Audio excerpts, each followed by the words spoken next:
और अब बात करते हैं एनडीटीवी की ग्राउंड रिपोर्ट। मोदी सरकार के तीसरे कार्यकाल के 100 दिन कल पूरे हो गए।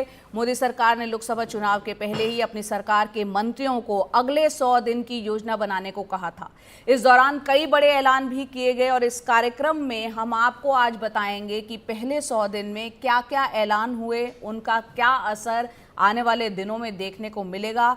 पिछले 10 सालों में और 100 दिनों में प्रधानमंत्री मोदी ने केंद्र सरकार के काम करने, नीतियां बनाने और केंद्रीय योजनाओं के क्रियान्वयन को अधिक प्रभावी बनाने के लिए कई सुधार लागू किए।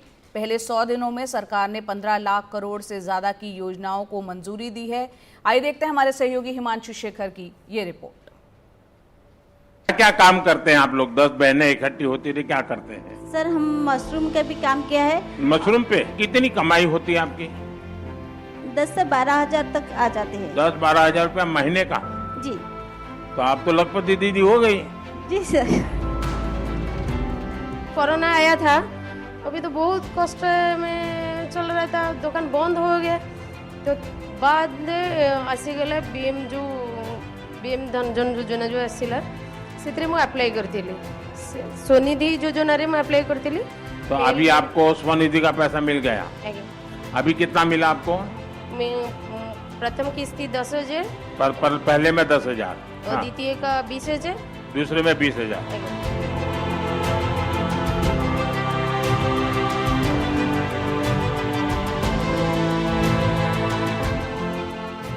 प्रधानमंत्री बनने के बाद नरेंद्र मोदी ने सरकारी कामकाज को ग्रासरूट तक ले जाने की कवायद शुरू की थी। सरकारी योजनाओं की रूपरेखा तय करने, योजनाओं के कार्यान्वयन की प्रक्रिया के डिजिटलाइजेशन के साथ साथ उनकी मॉनिटरिंग और अफसरशाही की जवाबदेही तय करने के लिए नए मानक तय किए। 19 मई 2024 को एनडीटीवी को दिए एक एक्सक्लूसिव इंटरव्यू में प्रधानमंत्री ने ब्यूरोक्रेसी में बदलाव को जरूरी बताते हुए प्रशासनिक व्यवस्था में सुधार के बड़े संकेत दिए थे। पहली बात यह है कि एक तो ट्रेनिंग सबसे बड़ी चीज है, रिक्रूटमेंट प्रोसेस बहुत बड़ी चीज है और मैंने इस पर बड़ा बल दिया। ट्रेनिंग इंस्टीट्यूशंस को पूरी तरह हमने बदल दिया है।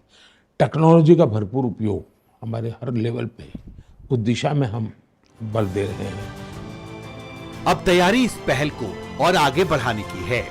केंद्रीय मंत्री एसपी सिंह बघेल पिछले 100 दिनों में 26 दिन अपने मंत्रालय के अलग अलग विभागों के कामकाज की समीक्षा के लिए 11 राज्यों का दौरा कर चुके हैं। प्रधानमंत्री जी के इस तीसरे कार्यकाल में कि सत्ता परिवर्तन के साथ साथ कार्यालयों में व्यवस्था परिवर्तन भी दिखाई पड़ रही है। व्यवस्था परिवर्तन के तौर पर जैसे अभी 100 दिन हुए हैं और 26 दिन मैंने स्वयं ने अपने विभागों की विभिन्न संस्थाओं में ग्राउंड जीरो पे जाकर, फील्ड पे जाके, तालाब पे जाकर, मछली पालन देखकर, पंचायत भवन देख कर के उनकी मॉनिटरिंग करते हुए हमने 26 दिन गुजारे हैं। माने हमने चौथाई समय विभाग को समझने में और विभाग का जो एजेंडा है, मोदी जी की जो मंशा है, उसको गवर्नेंस को ग्रास रूट तक पहुंचाने में ये 25-26 दिन गुजारे हैं। अब सरकारी योजनाएं लैब से लेकर लैंड तक सही तरीके से पहुंचे, इसके लिए लैंड रिकॉर्ड से लेकर सरकारी कामकाज के डिजिटलाइजेशन पर फोकस और बढ़ाने की तैयारी है। जैसे ग्रामीण विकास और पंचायती राज विभाग का, कृषि विभाग का बहुत बड़ा बजट था जो विभिन्न पदों से होते हुए जाता था। अब प्रधानमंत्री जी एक दिन बटन दबाते हैं साल में चौथे महीने और सीधे 2,000 की किस्त किसान के खाते में जाती है, उससे मैसेज मिल जाता है। तो ये बहुत बड़ा करप्शन को रोकने का काम किया है। फोकस इंफ्रास्ट्रक्चर सेक्टर में सरकारी प्रोजेक्ट्स को तेजी से पूरा करने पर भी है। National industrial corridor development corporation यानी NICDC को 12 नए स्मार्ट इंडस्ट्रियल शहर बनाने की जिम्मेदारी दी गई है। NICDC के CEO के मुताबिक इसे लागू करने का रोड मैप तैयार करना शुरू कर दिया गया है। नए 12 इंडस्ट्रियल स्मार्ट सिटीज़ का अप्रूवल दिया गया है पिछले अगस्त के महीने में 28 तारीख को। उसको हम काफ़ी दिनों से उसके ऊपर कार्य कर रहे थे।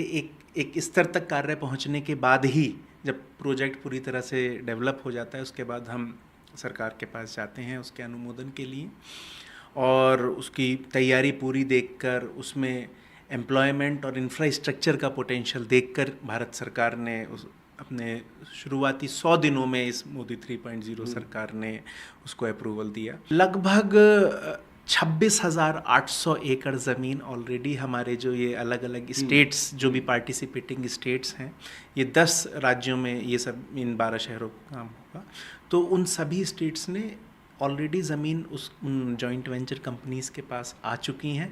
तो ज़मीन की ओर से मैं यदि देखूं तो कोई समस्या हमारे पास है नहीं। देखना अहम होगा कि मोदी सरकार इन योजनाओं को किस तरह तेजी से आगे बढ़ाती है। दिल्ली से कैमरा पर्सन सुशील राठी के साथ हिमांशु शेखर, एनडीटीवी इंडिया। और प्रधानमंत्री मोदी ने अपने तीसरे कार्यकाल के 100 दिन में कई बड़े फैसले लिए। इसमें वाधवन बंदरगाह को अनुमति और उसकी आधारशिला रखना भी प्रमुख रहा। महाराष्ट्र के पालघर जिले में बनने जा रहा है ये देश का सबसे बड़ा बंदरगाह होगा। इसकी योजना तो साल 1991 में ही बनी थी, लेकिन काम आगे नहीं बढ़ा। प्रधानमंत्री मोदी ने न सिर्फ कैबिनेट में मंजूरी दी बल्कि खुद पालघर आकर इसकी आधारशिला भी रखी।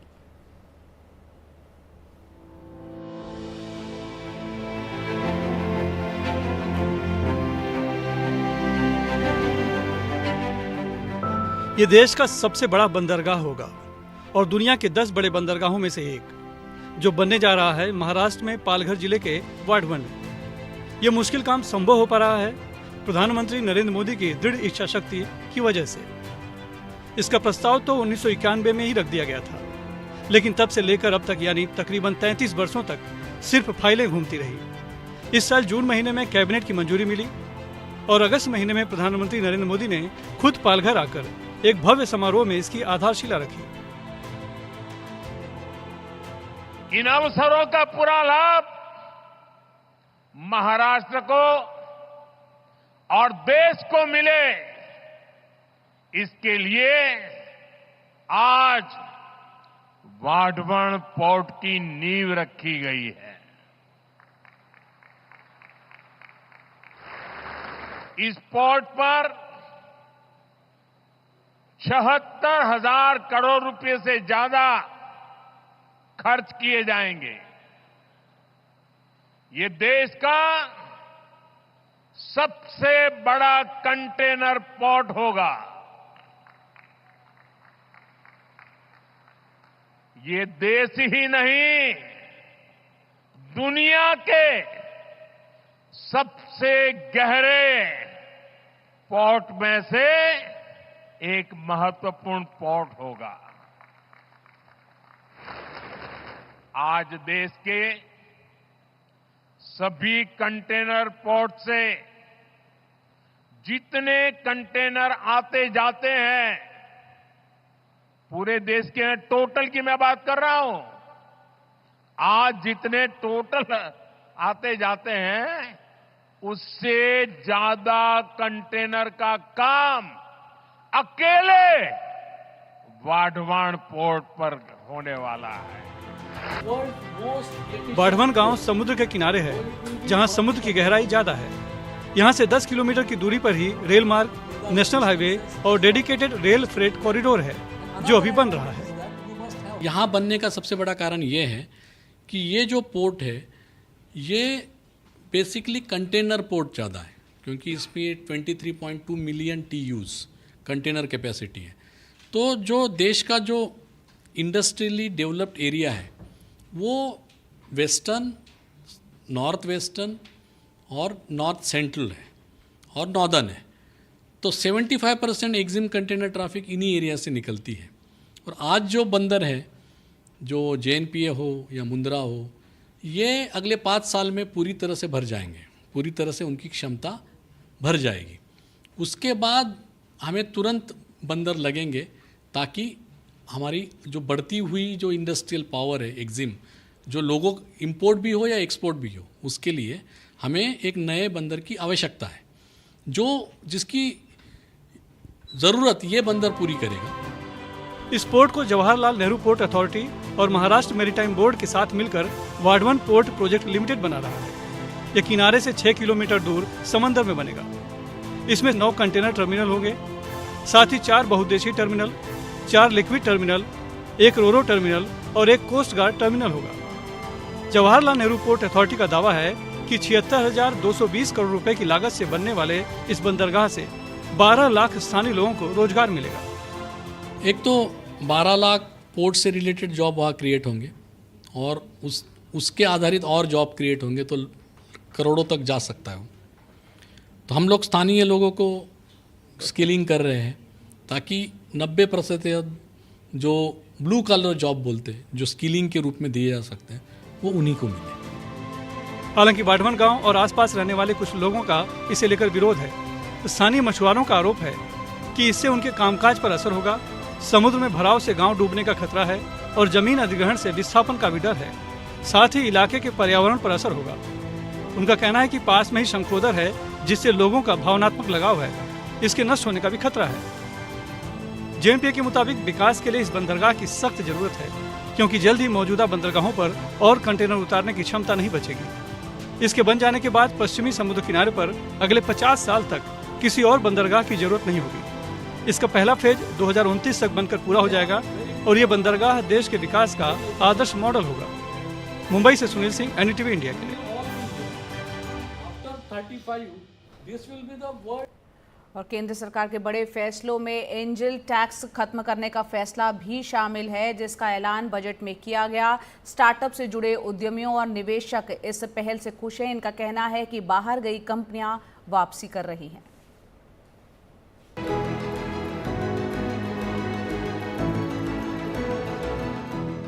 वेणु कंडूर लॉब लॉजिस्टिक्स के सह संस्थापक और सीईओ हैं।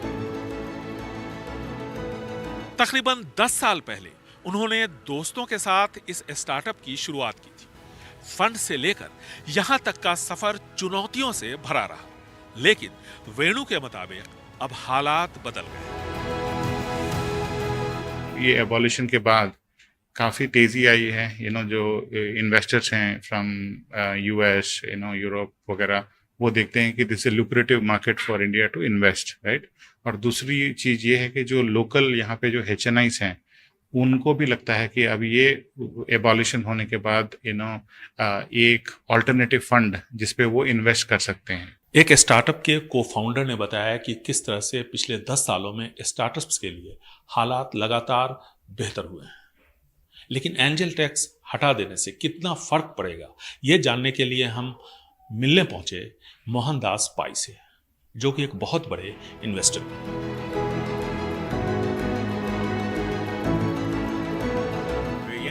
युवा उद्यमियों को काफी परेशानी का सामना करना पड़ता था, अब वो खत्म हो गया है। एंजल टैक्स खत्म करने से हालात अब बेहतर होंगे 3-4 महीनों बाद, लेकिन साथ में इन्वेस्टर्स के पुराने इन्वेस्टमेंट असेसमेंट को भी क्लियर तेजी से करना होगा।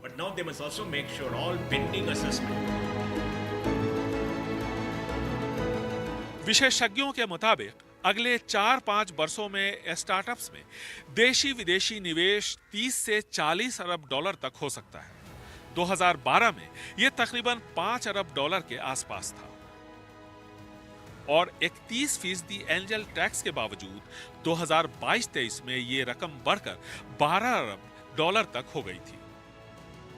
अंतरिक्ष क्षेत्र में स्टार्टअप्स के लिए 1000 करोड़ रुपए का वेंचर कैपिटल फंड बनाने का भी सरकार ने भरोसा दिलाया है। इसके साथ ही विदेशी कंपनियों के लिए कॉर्पोरेट टैक्स 40% से घटाकर 35% किया गया है।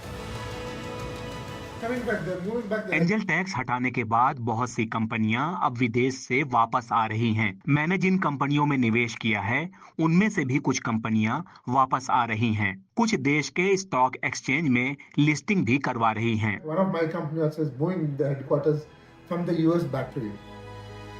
देश के दूसरी और तीसरी श्रेणी के शहरों में स्टार्टअप्स को बढ़ावा देने के लिए सरकार जेनेसिस प्रोग्राम भी शुरू करने जा रही है, यानी generation next support for innovation startups.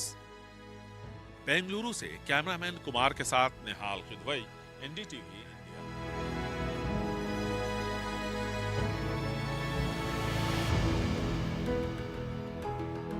और अब बात कर लेते हैं किसानों की। प्रधानमंत्री किसान सम्मान योजना में पीएम किसान योजना केंद्र सरकार की प्रमुख स्कीम है। जिसका उद्देश्य छोटे और मध्यम किसान परिवारों को आर्थिक सहायता प्रदान करना है। इस योजना का लाभ देश भर के किसानों को मिल रहा है। बिहार से आइए देखते हैं ये खास रिपोर्ट।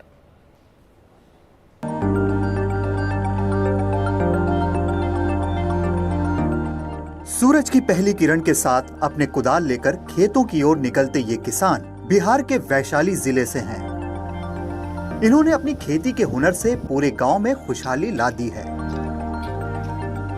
वैशाली के लालगंज इलाके के किसान बड़े पैमाने पर सब्जी की खेती करते हैं और बाजार यहां से करीब 40 किलोमीटर दूर पटना है। ये सभी किसान प्रधानमंत्री किसान सम्मान निधि योजना से लाभ पाते हैं। बहुत फायदा होता है हम लोग के, तो राशि आने के पहले दुकानदारों से उधार लेके कर लेते हैं काम, और जब आया तो निकाल के दे दिए। उससे मोदी जी के बहुत बहुत बधाई हो कि हम लोग के समय से पैसा भेज देते हैं, हम लोग अपना खेती बाड़ी में लगाते हैं। ये जितेंद्र सिंह हैं, जो इस गांव के पूर्व मुखिया भी हैं। अपनी नई तकनीक की खेती के लिए प्रधानमंत्री से सम्मानित भी हो चुके हैं। भारत के इतिहास में आज तक कोई किसानों का सुध नहीं लिया। ये मोदी सरकार का देन है कि हम किसानों को साल में 6,000 रुपये की राशि, हर 4 महीने पर 2,000 रुपये की राशि मिलती है, जो बहुत हम लोगों के यहाँ फ़ायदेमंद है। वो दुकानदार को भी विश्वास हो गया है कि ये राशि आएगा तो निकाल कर दे देंगे। उस भरोसे उधार भी दे देता है दुकानदार, और ऐसे समय से आ जाता है पैसा। बहुत कम अवसर है कि उधार लेना है, लेकिन वो राशि दिए और हम लोग वहाँ से सामान उठा लेते हैं, खाद बीज जो भी है। इन किसानों का कहना है कि साल के 6,000 रुपए की राशि भले ही बहुत ज्यादा ना लगे, लेकिन जब बात बीज खरीदने की हो या दुकान से कीटनाशक लेना हो तो ये राशि बहुत काम आती है। किसान सम्मान योजना के तहत किसान परिवारों को हर साल 6,000 रुपए की सहायता दी जाती है। ये रकम सीधे बैंक खाते में जमा की जाती है। प्रधानमंत्री किसान सम्मान निधि है, उसका आप लोगों को फायदा मिलता है। और क्या फायदा मिलता है? फायदा मिल रहा है। क्या मिलता है? समय पर हम लोग उससे खाद बीज लेकर के खेती करते हैं, तो हम लोग को खेती में बहुत फायदा मिलता है। समय पर पैसा आ जाता है। कितना पैसा आता है? 2,000 रुपया, तीन टर्म में 2,000 रुपया आता है। प्रधानमंत्री किसान सम्मान निधि ने भले ही इनके जीवन में कोई बहुत बड़ी राशि ना जोड़ी हो, लेकिन इन्हें राष्ट्र के मुख्य धारा में जुड़ने में जरूर मदद की है, और परोक्ष रूप से किसानों के लिए चल रहे अन्य लाभकारी योजनाओं से इन्हें जोड़े रखा है। वैशाली से प्रभाकर कुमार, NDTV।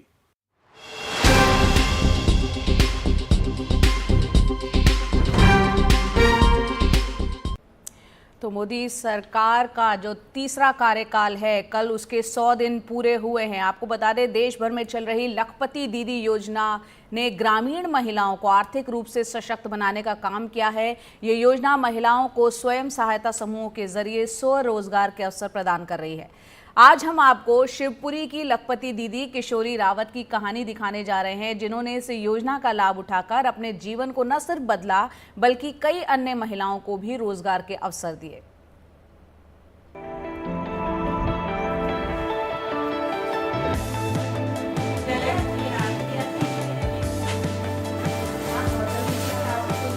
मध्य प्रदेश के शिवपुरी की रहने वाली किशोरी रावत साधारण गृहिणी से सफल उद्यमी बन गई हैं। आजीविका मिशन के तहत उन्होंने पहले 5,000 रुपए का लोन लिया और अब महीने में 50,000 से 60,000 रुपए तक कमा रही हैं। किशोरी न सिर्फ अपने लिए कमाई कर रही हैं, बल्कि 50 से ज़्यादा महिलाओं को भी रोजगार दे रही हैं। सिलाई से लेकर सत्तू बनाने और हॉस्टल चलाने तक का काम। किशोरी रावत सुबह से शाम तक अपने काम में लगी रहती हैं। कभी फ़ोन पर बात करना, कभी फाइलें संभालना और कभी रुपए पैसे का हिसाब किताब। जब मैं आजीविका मिशन से जुड़ी तो उसमें कुछ सिलाई आई, मैंने सिलाई भी की। सिलाई से कुछ पैसे कमाए तो मैंने अपनी दुकान रखी। धीरे धीरे मैंने समूह से लोन लिया। लोन लेकर के मैंने अपनी दुकान बढ़ाई, तो वो दुकान इतनी बढ़ गई तो मैं अकेली संभाल नहीं पा रही थी। तो कुछ महिलाओं को ज़रूरत भी थी, 2-4 महिला मैंने अपनी दुकान में रखी। महीने का मैं 50 से 60,000 रुपये कमा लेती हूँ। किसी को मैं 6,000 देती हूँ, किसी को 8,000। जैसा मतलब सत्तू बनाती हैं तो उनको भी बहुत फ़ायदा होता है, उनको भी पैसा मिलता है। ऐसा नहीं है कि नहीं मिलता है। तो बहुत अच्छे से मेरी दुकान बढ़ती गई, तो मतलब मुझे मदद सरकार की पूरी मिली। किशोरी रावत स्कूटी चलाकर या कार में बैठकर अपने बिजनेस का काम निपटाती हैं। एक ग्रामीण महिला से किशोरी अब एक बिजनेस वुमन के रूप में पहचानी जाती हैं। उन्होंने अपने गांव में एक शॉपिंग मॉल भी खोला है, जहां गांव वालों की सभी ज़रूरतें पूरी होती हैं। ये मॉल गांव में खूब चर्चा में है और ग्रामीणों के लिए एक बड़ी सुविधा बन चुका है। हाँ ठीक है। बस थोड़ा ये नीचे ध्यान दे लिया। उनकी दुकान में भी काम करने लगी तो वो भी मुझे 6,000 रुपये महीने के देती हैं, तो उससे भी खर्चा चलता है। कुछ हम सिलाई भी करते हैं, सेंटर पे सेंटर चलाते हैं, इसलिए उसी से हमारी आमदनी बढ़ी। महीने में 15,000। मैं भी बहुत ज़्यादा कमा लेती हूँ, 3 से 9-10 हज़ार रुपये कमा लेती हूँ। और किशोरी दीदी बहुत अच्छा मतलब काम कर रही हैं। खाना भी बना लेती हूँ। खाना बनाने का भी काम है? हाँ, खाना बनाने का भी काम है। और सत्तू भी बनाती हैं। कभी 10 भी हो जाते हैं, कभी 15 भी हो जाते हैं, वो तो काम के ऊपर है। प्रधानमंत्री नरेंद्र मोदी ने 25 अगस्त 2024 को महाराष्ट्र के जलगांव में लखपति दीदी सम्मेलन में भाग लिया, जहां उन्होंने 11 लाख नई लखपति दीदियों को प्रमाण पत्र देकर सम्मानित किया। यही बताया गया था कि देश में अब 1 करोड़ से अधिक महिलाएं लखपति दीदी बन चुकी हैं और सरकार का लक्ष्य है 3 करोड़ महिलाओं को इस योजना के तहत लखपति दीदी बनाया जाए। मध्य प्रदेश में अब तक 96,240 बहनें इस योजना के तहत लखपति दीदी बन चुकी हैं। आर्थिक सशक्तिकरण के अनेकों प्रयत्न, लेकिन एक घोषणा पीएम साहब ने की थी कि हम 3 करोड़ लखपति दीदी बनाएंगे। मतलब वो बहनें जो गरीबी में अपना जीवन यापन कर रही है, उनकी आय बढ़ा के कम से कम 1 लाख रुपया हर साल करेंगे कम से कम। और पहले 100 दिन में ही आप देखेंगे 11 लाख लखपति दीदी को प्रमाण पत्र दिया जा चुका है, वो लखपति क्लब में शामिल हो गई है। और 3 करोड़ बनाना है, मतलब बहनों को गरीब नहीं रहने देना। लखपति दीदी बनने के लिए महिलाओं की वार्षिक पारिवारिक आय 1 लाख रुपए से अधिक होनी चाहिए। ये महिलाएं स्वयं सहायता समूहों के सदस्य होती हैं और अपने समूह के साथ काम करके अपनी आय को बढ़ाती हैं। महिलाओं को लखपति दीदी बनने के लिए 5 चरणों की प्रक्रिया से गुजरना होता है। इसमें समूह की पहचान, प्रशिक्षण, कौशल विकास और आजीविका मॉडल तैयार करना शामिल है। इस योजना के तहत उन्हें न सिर्फ आत्मनिर्भर बनने का मौका मिलता है, बल्कि वो अन्य महिलाओं के लिए प्रेरणा स्रोत भी बनती हैं। शिवपुरी से अतुल गौड़ के साथ भोपाल से अनुराग द्वारी की रिपोर्ट, NDTV।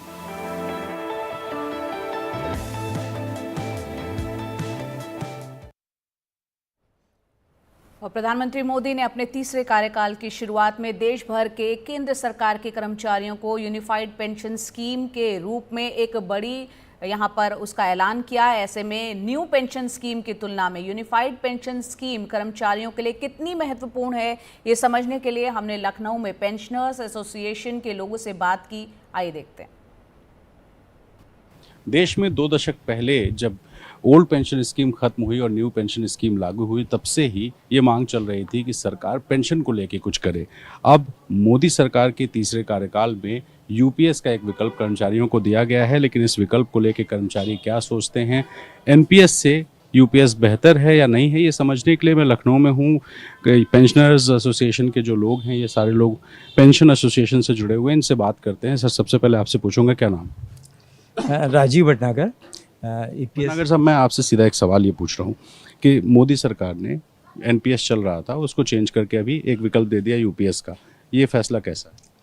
नहीं, वो काफ़ी इन्होंने स्टडी की है तभी दिया है, क्योंकि इसमें एनपीएस में कई कॉम्प्लिकेशन थे। ये रिस्क ड्रिवन पॉलिसी थी एनपीएस, क्योंकि 30-35 साल लोग सर्विस करें और उस रिटायर होने के बाद अगर शेयर मार्केट डाउन रहा या को हुआ तो उनका पैसा डूब सकता था। इसमें पेंशन की कोई गारंटी नहीं थी एनपीएस में। यूपीएस में कम से कम ये कि अगर आपने 25 ईयर अपनी सर्विस की है तो आपको जितनी आपकी बेसिक है उसका 50% पेंशन मिल जाएगी, और अगर 10 साल से ऊपर आपने सर्विस कर ली है तो 10,000 की मिनिमम आपको पेंशन की गारंटी है। तो उस हिसाब से तो स्कीम अच्छी है, बेटर है उससे एनपीएस से। तो ये चुनाव से पहले भी ला सकते थे ना इस बार, ताकि कम से कम कुछ लोग आकर्षित होते, लेकिन तीसरे कार्यकाल की शुरुआत में किया। इस फैसले को कैसे देखते हैं? नहीं, ऐसा नहीं था कि चुनाव से पहले भी अगर लाते तो फिर ये लगता कि लीजिए साहब, ये चुनाव का एक वो फंडा है कि चुनाव को जीतने के लिए इन्होंने ऐसी स्कीम लाई। लेकिन अब जो ये लेकर के इसमें काफ़ी स्टडी करने के बाद ये हुआ। नई पेंशन स्कीम में सबसे बड़ा जो गड़बड़ थी यही थी कि उनके पैसे को वो शेयर्स में लगाते थे अपनी मर्जी से। बहुत सारे लोगों का ऐसा था कि पूरा पैसे डूब गया, शेयर्स रिटायरमेंट के बाद कोई स्कीम मिलती थी। अब कम से कम ये है 25 साल के बाद मिलने के बाद ये इनको 50% जो उनका बेसिक है वो मिलेगा। 10 साल के बाद आपको मिनिमम उन्होंने 10,000 रुपये पेंशन रखी दी है, तो कुछ एक गारंटी हो गई है। पहले कोई गारंटी नहीं थी कि आपको कितनी पेंशन मिलेगी कितनी नहीं मिलेगी। पता चला रिटायरमेंट के बाद 1000 ही रुपये मिल रही है, 200 रुपये मिल गई। मोदी जी कहते थे ना डीए का भी है इसमें, DA का भी है। इसमें एनपीएस में तो कोई डीए वगैरह था नहीं, तो और दूसरा फैमिली पेंशन नहीं थी एनपीएस में। इसमें ये कि डीए आपका जैसे ओपीएस में था डीए का प्रोविज़न, इसमें भी डीए है और फैमिली पेंशन भी मिलेगी आपका 60% जो आपके बेसिक की है वो फैमिली पेंशन फैमिली को मिलेगी। कितना बड़ा कदम है सर ये, सरकार कर्मचारियों को देखते हुए कितना बड़ा कदम? बहुत बड़ा कदम है, क्योंकि सरकार 2005 के बाद से किसी भी सिविल सर्विसेज या और भी समूह गा की भर्ती या खा की भर्ती कहीं भी पेंशन लागू नहीं थी। एक एनपीएस स्कीम चल रही थी जिसमें ये आपको बताया भी भटनागर जी ने, उसमें ये प्रॉब्लम्स आ रही थी। अब इनको ये लागू करना था। कुछ लोकसभा का रिजल्ट भी देख करके इन पे असर पड़ा है, उसको देख के भी इन्होंने लागू किया है। लेकिन अल्टीमेटली हो गया तो ये बहुत बढ़िया सपोर्ट करते हैं। बिल्कुल सर, सही, बिल्कुल सपोर्ट करते हैं। ऐसा है, देखिए ये जो यूपीएस 95 इन्होंने जो जिससे हम लोगों को आ रहे हैं 2-2.5 हजार रुपए, ईपीएफ 95 2-2.5 हजार रुपए मिल रहे हैं। अब बताइए पूरी सेवा करने के बाद 2-2.5 हजार में एक व्यक्ति क्या करेगा, उसका परिवार क्या करेगा। दवा की दुकान पे जाता है तो दवाएं नहीं मिलती हैं। अब दुनिया भर का औषधि उन्होंने खोल रखा, मोदी जी ने पता नहीं क्या क्या खोल रखा है। इससे हम लोगों को तो भला तो होना नहीं। हम लोग यही चाहते हैं। एक स्कीम इन्होंने दी थी वो वाली कि एनपीएस में इतनी बदमाशी है कि जिसका कोई जवाब नहीं।